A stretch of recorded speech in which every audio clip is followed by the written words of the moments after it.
नमस्कार, मैं हूं आपके साथ अंजना और आप देख रहे हैं इंडिया तक टीवी। आइए बढ़ते हैं इस वक्त की बड़ी खबर की ओर। एमआईएम पार्टी के प्रदेश अध्यक्ष शौकत अली ने बहराइच में एक प्रेस कॉन्फ्रेंस को संबोधित करते हुए कहा कि उनकी पार्टी आगामी पंचायत चुनाव में प्रत्याशी उतारेगी। उन्होंने ये भी घोषणा की कि वो खुद 2027 के चुनाव में बहराइच में चुनाव लड़ेंगे। इस दौरान उन्होंने भाजपा पर जमकर निशाना साधा और कहा कि भाजपा की नीतियों को जनता से परेशान है। शौकत अली ने कहा कि भाजपा की नीतियों से जनता परेशान है और अब समय आ गया कि जनता को एक नए विकल्प की जरूरत है। उन्होंने कहा कि एमआईएम पार्टी ही एक ऐसा विकल्प है जो जनता की समस्याओं का समाधान कर सकती है। शौकत अली ने यासिर शाह को लेकर भी बयान दिया है। क्या कुछ कहा है, सुने उनकी जुबानी। उन्होंने मटेरा विधायक को भी लेकर क्या कुछ कहा है। शौकत अली ने कहा कि वो खुद 2027 का चुनाव बहराइच से चुनाव लड़ेंगे और जनता की समस्याओं का समाधान करने के लिए काम करेंगे। उन्होंने कहा कि वो बहराइच के लोगों के लिए एक सच्चे प्रतिनिधि के रूप में काम करेंगे और उनकी समस्याओं का समाधान करने के लिए हर संभव प्रयास करेंगे। इस दौरान एमआईएम पार्टी के जिला अध्यक्ष फिरोज बागबान, जूही रजा सिद्दीकी एवं पार्टी के सैकड़ों कार्यकर्ता मौजूद रहे। बहराइच से मोहम्मद बिलाल की रिपोर्ट। जब प्रदेश अध्यक्ष है आज रास्ते में मिले तो ऐसा नहीं लगा कि कई सालों के बाद मिल रहा हो, बल्कि वही नजर, वही पहचान फौरन शौकत साहब ने हमको देख करके पहचाना कि ये हमारे पार्टी का कार्यकर्ता तौकीर है जो बहराइच के अंदर काम करता है।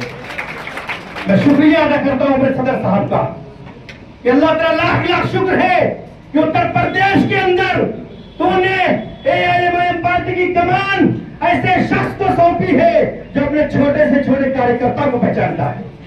तो भाइयों, आप सबसे गुजारिश है कि आप लोग हर एक चुनाव में एमआईएम पार्टी को चुने। दूसरी पार्टी कहती है थोड़ा इनका वोट मिल जाए, थोड़ा इनका वोट मिल, ये थोड़ा हम नहीं है, हम इस मुल्क का एक बराबर का हिस्सा है। हम इस मुल्क में एक बराबर का हाथ है। जैसे एक जिस्म में एक हाथ की अगर कमी हो जाए तो दूसरा हाथ उस हाथ की कमी को पूरा नहीं कर सकता है, उसी तरीके से हम इस शरीर का एक हिस्सा है, हम इस हिस्से में एक हाथ है। तो उस हाथ को मेरे भाई बहनों हमें पहचानना होगा। अगर हम मिल करके सारे लोग अपनी कौम के साथ में शौकत भाई को मजबूत करेंगे तो पूरा उत्तर प्रदेश मजबूत होगा, और जब बहराइच मजबूत करेंगे तो हमारे फिरोज भाई मजबूत होंगे। फिरोज भाई का मजबूत होना सिर्फ फिरोज भाई का मजबूत होना नहीं है, उसके पीछे पूरे कम्युनिटी का मजबूत होना है। और आज शौकत भाई ने कम से कम यहाँ पर आकर के एक अच्छा मैसेज दिया है कि प्रदेश अध्यक्ष का मतलब ये नहीं होता है कि सत्ता में बैठ के प्रोटोकॉल के साथ में आप आए और आकर के अपना झंडा लहराया, दो बात रखी चले गए।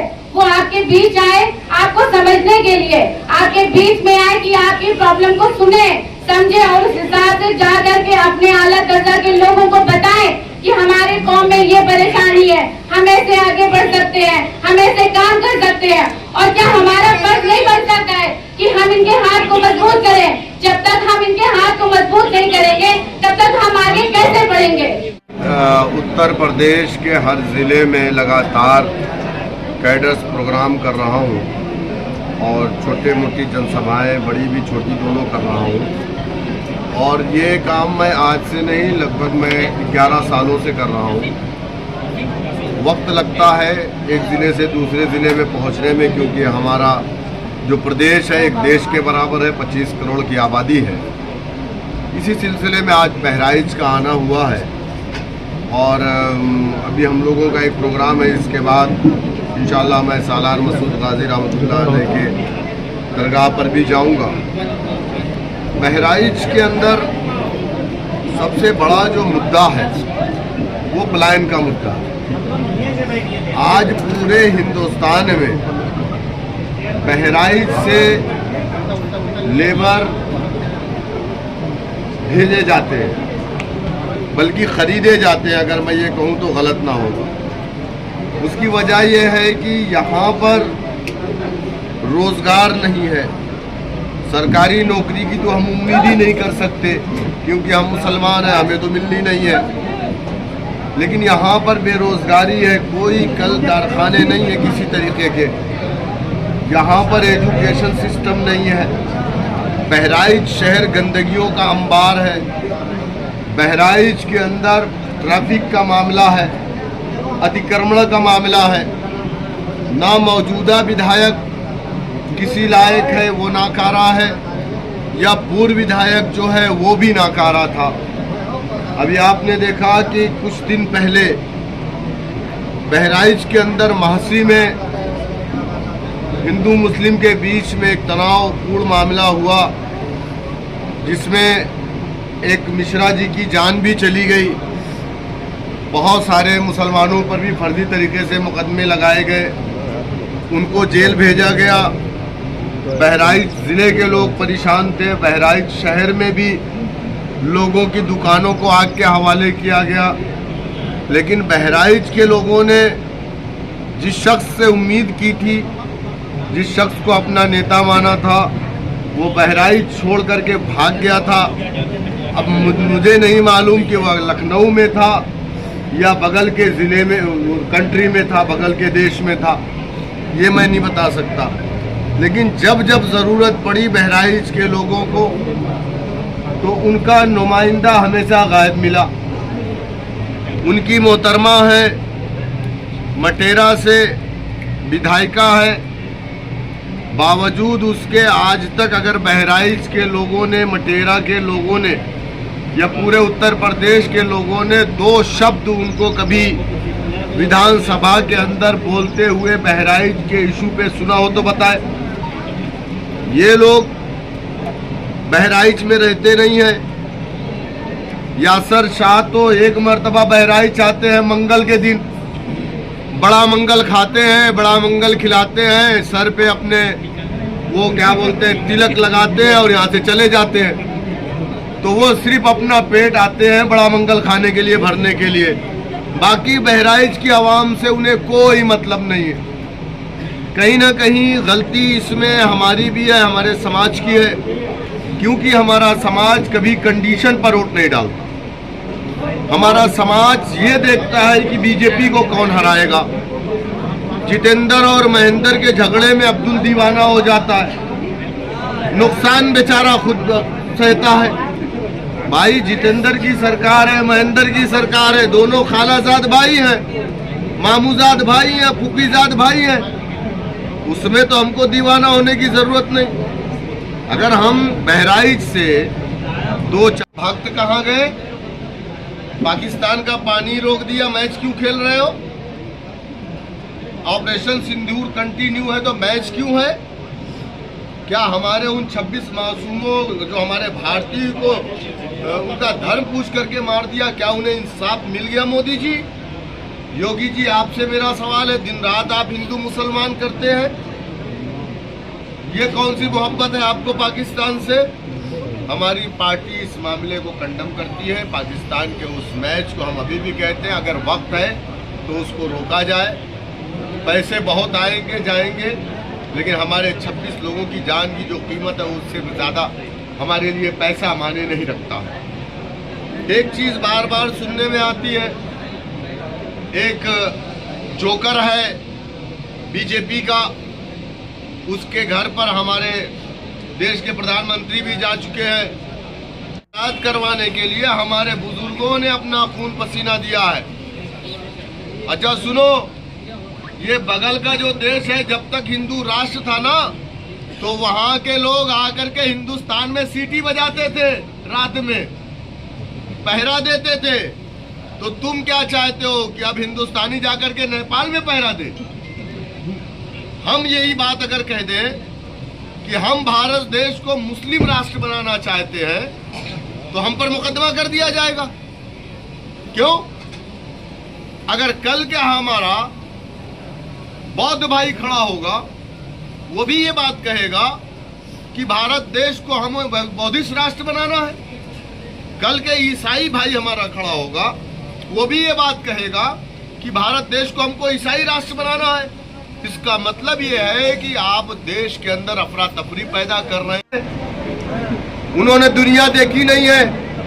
कल मेरठ पहुंचते ही साथ उन्होंने पाकिस्तान देख लिया। मेरठ में उन्होंने कहा कि मुझे मेरठ पाकिस्तान लगता है, पूरा यूपी वेस्ट पाकिस्तान लगता है। उन्होंने कहा कि हिंदू असुरक्षित है। अरे भाई, 1947 के बाद से इस देश का जितने भी प्राइम मिनिस्टर दिए, मुसलमान कौन था? कोई था मुसलमान? नहीं था ना। उत्तर प्रदेश में आजादी के बाद कोई मुख्यमंत्री मुसलमान था? नहीं था ना। 10 साल से तुम्हारा शागिर्द, जिसके तुम गुरु हो, नरेंद्र मोदी प्राइम मिनिस्टर है ना, ये राम भद्राचार्य का चेला है वीरेंद्र शास्त्री। और ये चेले गुरु को मौजूदा बीजेपी गवर्नमेंट ने छोड़ा हुआ मुसलमानों के खिलाफ जहर अफसानी करने के लिए। लेकिन हमको इनके ट्रैक में फंसना नहीं है। हम जवाब देंगे, आप मत परेशान होइएगा, आप मत कुछ लिखिएगा सोशल मीडिया पे। मैं अपने पार्टी के लोगों से कहना चाहूंगा, ये बोलेंगे, इनका जवाब दिया जाएगा। वो दिन लद गए जब तुम बोलते थे, हम सुनते थे। अब हम बोलेंगे, तुम्हें भी सुनना पड़ेगा। एक अहम मामला सालार मसूद गाजी का, अभी हमारी सेक्रेटरी जूही रजा साहिबा कह रही थी कि हिंदुस्तान एक भारतवर्ष था। पाकिस्तान, बांग्लादेश, हिंदुस्तान, अफगानिस्तान, ये भारतवर्ष था। ये अखंड भारत जिसको बोलते हैं। और फिर दोबारा तो अखंड भारत बनाने की बात चल रही है ना, हम तो उसका सपोर्ट भी करते। तो सालार मसूद गाजी भारत के बाहर के कहां से हुए? तब हम भी बोलेंगे कि हमारे योगी जी तो उत्तराखंड के, वो तो भारत, ये यूपी के बाहर के हैं। आप बताइए मुझे। तो ये सालार मसूद गाजी अलैहिर्रहमा ये बाहर के कहां से हो गए? और वो जो जिसकी बात कर रहे हैं सुहेल देव, सुहेल देव, सुहेल देव, कौन था वो? सालार मसूद गाजी लुटेरे नहीं थे, सुहेल देव लुटेरे थे। सालार मसूद गाजी मुसलमान थे और मुसलमान के खून में शामिल है कि वो इंसाफ परस्त होता है। सुहेल देव ने जब यहाँ पर जुल्म करना शुरू किया भारतीयों पर, तो सालार मसूद गाजी ने रुख किया इस तरफ, और उसके नाइंसाफी और उसके द्वारा कर रहे जुल्म, अत्याचार, अन्याय के खिलाफ उन्होंने उससे लड़ाई लड़ी। तो हम जुल्म के खिलाफ लड़ते थे, लड़ते हैं और लड़ते रहेंगे। वो हमें क्या कहता है, हमें इससे मतलब नहीं। हमने अपना गठबंधन ओम प्रकाश राजभर से इसी बात पे तोड़ दिया उसने हमसे। आज मैं आपको बता दूं, कभी तक मैंने नहीं कहा था, जब मैं ओवैसी साहब को हमारे मामले में आप दखल नहीं दे सकते। मेरा राष्ट्रीय अध्यक्ष हिंदुस्तान के किसी कोने में जाएगा, किसी दरगाह पे जाएगा, आप कौन होते हैं पूछने वाले? आप हमारे मालिक नहीं। ये बात उनको बुरी लगी, जाकर के अखिलेश से ले दे करके फॉर्चूनर और पैसा वहां पर गठबंधन कर लिया। लेकिन मैं पूछना चाहता हूं यासर शाह से कि अखिलेश यादव ने कैसे उसको गठबंधन कर लिया? कैसे कर लिया? अखिलेश यादव को यह बताना पड़ेगा कि आपकी पार्टी सालार मसूद गाजी के साथ खड़ी है, उनके मानने वालों के साथ खड़ी है, या सुहेल देव भारतीय समाज पार्टी राजा सुहेल के साथ खड़ी है। आपको ये बात बोलना पड़ेगा। इन लोगों ने कहा पीडीए पीडीए पीडीए। क्या है भाई पीडीए? पूछो तो कहते हैं पिछड़ा दलित, कभी कहते हैं अगड़ा, कभी कहते हैं आधी आबादी, कभी कहते हैं अल्पसंख्यक, कहते हैं ना। ये झूठे लोग हैं। ये परिवार डेवलपमेंट एजेंसी। सीटों पर हम लड़ेंगे जिला पंचायत की। भारत पाकिस्तान मैच का भी आपने नाम दिया। कानपुर के शुभम द्विवेदी की पुलवामा अटैक में मौत हुई थी, उनकी पत्नी ने इसका विरोध जताया, इस पर क्या कहेंगे? बिल्कुल सही विरोध है। हमारी पार्टी ने भी विरोध किया, हमारे लीडर ने भी खुल करके इसका विरोध किया है। कल कानपुर में हमारी पार्टी के लोगों ने वहाँ पाकिस्तान मुर्दाबाद के नारे भी लगाए, पाकिस्तान के झंडे को जलाया गया। उस क्रिकेट मैच को हम लोगों ने कंडम किया है और हम कर रहे हैं, हमारी पार्टी भी कर रहे हैं, हमारे लीडर ने भी कल कंडम किया है प्रोग्राम में। नेपाल के जो ताज़ा हालात है उसको लेकर के क्या कहेंगे? जिस तरह से वहाँ जेनजेड का प्रदर्शन हुआ, युवाओं का प्रदर्शन हुआ, उसके बाद तख्ता पलट हुआ। देखिए, नेपाल एक अलग चीज़ है, भारत एक अलग चीज़। नेपाल की तुलना आप भारत से नहीं कर सकते, समझ रहे? लेकिन जब सरकार तानाशाह हो जाएंगी तो नौजवान निकल जाएगा। तो मुझे लगता है कि सरकार को अपने पड़ोस से सबक सीखना चाहिए और जो नौजवानों को 2 करोड़ नौकरियां देने की बात कही गई थी, रोजगार देने की बात कही गई थी, कम से कम इस पे सरकार को अपना ध्यान केंद्रित करना चाहिए। इसमें उत्तर प्रदेश की 200 सीटों पर हम तैयारी कर रहे हैं। कितना? 200। पिछली बार हम 100 सीट की तैयारी किए थे, 95 लड़े थे। इस बार हम 200 सीटों पर लड़ रहे हैं। अगर हमसे कोई गठबंधन करेगा तो हम गठबंधन धर्म निभाएंगे, 2 सीटें मिलेंगी उस पे लड़ेंगे, वरना फिर हम तो बहराइच के 7 सीटों पे कितने उम्मीदवार होंगे? बहराइच के 7 सीटें हैं, कितने उम्मीदवार होंगे? सब पे लड़ेंगे। क्या आपने गठबंधन की बात कही है कि अगर कोई हमसे गठबंधन करेगा तो हम, तो क्या सपा के साथ एमआईएम जाएगी? हम हमेशा ओपन रहे बीजेपी छोड़ करके तमाम पार्टियों से। पिछली बार भी हम लोगों ने प्रयास किया था, बसपा से भी प्रयास किया था, हमने चंद्रशेखर से भी प्रयास किया था, सबने हमसे मना कर दिया, बोले नहीं नहीं तुम्हारा वोट सिर्फ चाहिए, तुम नहीं चाहिए। बिहार में अब तक के लिए बस इतना ही, फिर मिलते हैं एक ऐसी ही बड़ी खबर के साथ। तब तक के लिए नमस्कार और देखते रहिए इंडिया तक टीवी।